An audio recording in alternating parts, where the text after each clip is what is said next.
بسم الله والصلاة والسلام على رسول الله الكريم. دائما معكم الأستاذ الباحث والرحالة عبد القادر مسكي في هذا البث المتعلق بمنطقة من أهم المناطق السياحية الموجودة في أولف. قيل لي أن هذه المنطقة التي أزورها لأول مرة وأريد أن أستكشفها معكم بحول الله تعالى أنها اسمها سيدي عيسى أو قصر الشارف. إذن لاحظوا معي راح نصعدوا هذه المنطقة هذه. طبعا راني وحدي هنايا، ما كاش راح يصور. كانوا واحد الجماعة كثر خيرهم جابوني هنايا، انا كان لي بيت سينو ميتيه يعني مده يعني نحبس هذه المنطقة هذه. رانا دوك هاك واحد الدروجة ولا انا طالعين معاه. هذه يعني كما حكاو لي قال لك منطقة سياحية بامتياز. شوفوا يعني معايا رانا طالعين لها، راهي تعد معلم سياحي هام جدا. احنا ما عارفين كيفاش معلم سياحي، يعني بمعنى ربما فيها نشوف يبانوا لي مغارات، يعني قلت راح نكتشفوه معا. يعني بعض الاصدقاء اللي هما من أولف ولكن من عندهم الظروف انهم يكونوا معايا في أولف، راهم خارج أولف، قالوا لي لازم تزور هذه المنطقه اللي هي منطقه قصر الشارف او سيدي عيسى. سيدي عيسى قصر الشارف هكذا. انا ماشي كاين واحد الدرج هكا كما قلت لكم جماعه، من بعد نوافقكم بالصور ان شاء الله. نشوف هنا كاين واحد المغارات هنا مالا، نحدوا معنا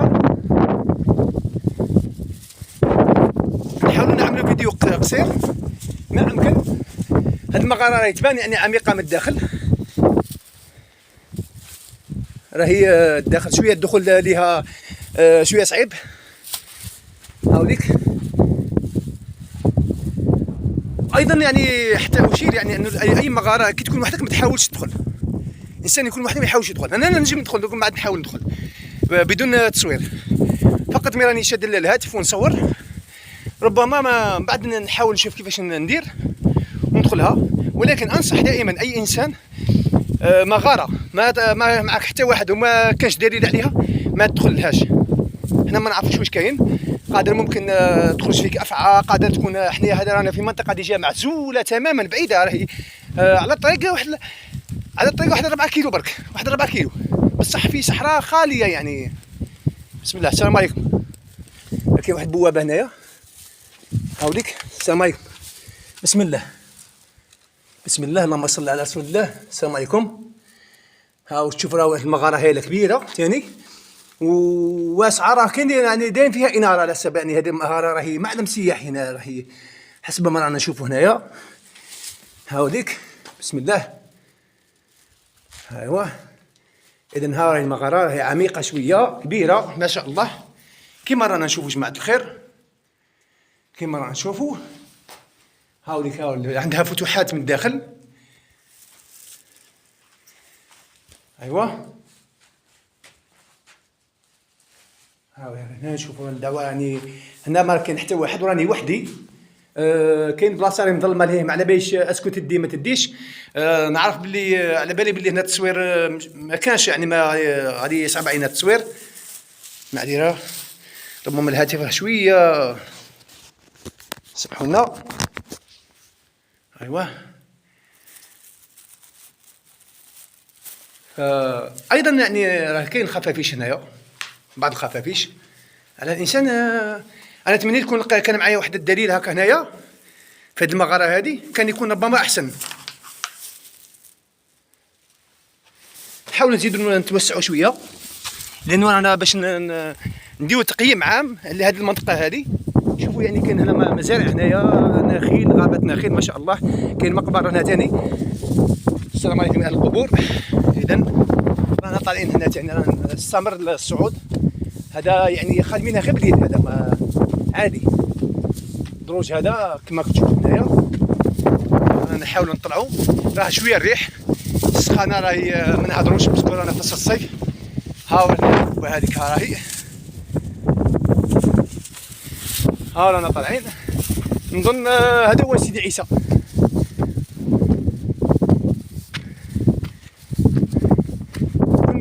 هنا يوجهني هكا ماذا بيا راه عندنا شحال من طلعه هنايا نختاروا هذه. دائما الانسان يختار الايسر. الايسر كاين الاناره هنايا على كنا قلنا. هذا هنايا حجاره تدل على وجود قصبه قديمه جدا لا نعرف تاريخها مع الاسف الشديد، ولكننا نكتشفها لاول مره. هذه القبه البيضاء. القبه البيضاء عندنا ناس استوات هنايا الولي الصالح او الضريح يديروا له قبه بيضاء. تشوف قبه بيضاء راك بلي راك معاه منطقه فيها ولي صالح. هاوليك هاو دخلت تاع الدخول الى الضريح هنا سيدي عيسى. فكرتني بسيدي عيسى تاع ولاية ورن اللي هي اعلى قمه. السلام عليكم. ديما الانسان يسلم، ربما يلقى انسان هكا ولا السلام عليكم. رانا ماشيين الضريح حول هنا مغلق هنايا. نقدروا نفتحوا ندخلوا بصح اني شوف راه مزير شويه. خلي من بعد نحاولوا ندخلوا ان شاء الله. حنا رانا باغي نعطوا اطلاله عامه فقط على المنطقه هذه. كاين بعض الامور اللي الانسان ما يخوضش فيها بزاف. بالمناسبه هذه المنطقه تابعه لبلديه تمقطن ناحيه عينر، قصر عينر. رانا وصلنا يعني هنا القمه هنايا. شوفوا هنا الصعود هنا صعب، هنا ما تقدرش واحد يطلع. هذه كامل راهي اطلال لقصبه قديمه جدا، يعني راهي منهاره تماما والانسان لازم يحاذر. هاو هنا هاو القبه هنايا. غنطلعوا هنايا نمشيو معليش. السلام عليكم. ها ولا هنا كنا باغيين ندخلوا. هاو الباب هاو هنايا مانيش عارف كاين قبر ولا واش كاين هنايا. انا نقول بلي راني وحدي ما كانش دليل. هاو كيما مشينا هنايا تحت. هاوليك. اذا ها بلا ما ندخلوا بلا ما نفتحوا الباب. ها رانا عند ها الضريح تاع سيدي عيسى. هاو الغابات مازال هنايا الزراعه ما شاء الله هنايا الله يبارك. كما يقولوا الناس في الصحراء وخيرت. هاوليك هنايا كره معايا شي حد هنايا تصوير زعما ما شاء الله يكون احسن. على ديما الانسان وقد اوصى رسول الله ونهى رسول الله عليه الصلاه والسلام عن التجوال فردا. الانسان لازم يكون معه واحد، لازم يكون معه مرافق، يعني ليس خوفا وانما حكمه. هذا رسول الله صلى الله عليه وسلم الذي لا ينطق عن الهوى ينهى عن التجوال فردا. لاحظوا راني نحاول نعطي كما قلت لمحه عامه نصور معكم. يعني اول مره نزور هذه المنطقه هذه، هي تابعه لاقليم توات وتدكلت من اقليم توات الكبير. رانا في تدكلت، يعني تدكلت كاين يختلف عن توات الوسط ويختلف عن كراره. تشوفوا راه كان الريح حامي شويه، ولكن هذه الريح هذه كما قلت اشرت اليها لما كنت فيها قبلي شويه درجه الحراره. شوفوا يعني ما انا الحقيقه المناطق الاثريه تستهويني ما شاء الله. الله يبارك. شوفوا الحذر مطلوب. الانسان ما يلعبهاش كما نقولوا حنا، يحاول يحاذر، يتمشى بحذر. راني طالع حنايا. الله بسم الله.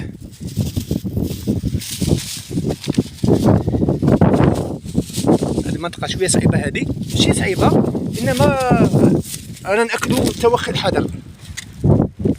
ها يعني ما شاء الله. نحاول نعاود نهودوا. مازال إن شاء الله يعني نوفقكم بعض الصور بحول الله تعالى في الصفحة تاعي. راه الريح زاد الهواء. هاو هنا البلاصه اللي كنا طاعينها. اذا هذه هي وقفه. ها راهي الكوديه غير بعيده تقابل هذا المكان. هذا الكوديه اللي كنا زرناها، وهي ايضا واحده من اهم المعالم في أولف. طبعا أولف هذه منطقه عريقه واصيله وفيها العديد من القصبات، ولكن معظم قصباتها منهاره يعني، والحديث عنها تقريبا شبه منعدم. التاريخ عن هذه المنطقة، منطقة أولف، شبه منعدم. رانا نحاول نبذل مجهود كبير جدا باش نقدم هذا المحتوى ليوصل للناس في منطقة نائية، في منطقة لا أحد يسمع عنها ربما، أو لا أحد يذكرها لا في الكتب ولا في الروايات. يعني رانا نحاول نجسدوا الأدب الصحراوي أو صورة الصحراء في أدبنا، في نصوصنا الأدبية وفي هذه المحتويات التي نرجو أن تفيد ولو البعض ممن هم يهتمون بتراثهم المادي واللامادي بالجزائر، القارة السياحية العظيمة.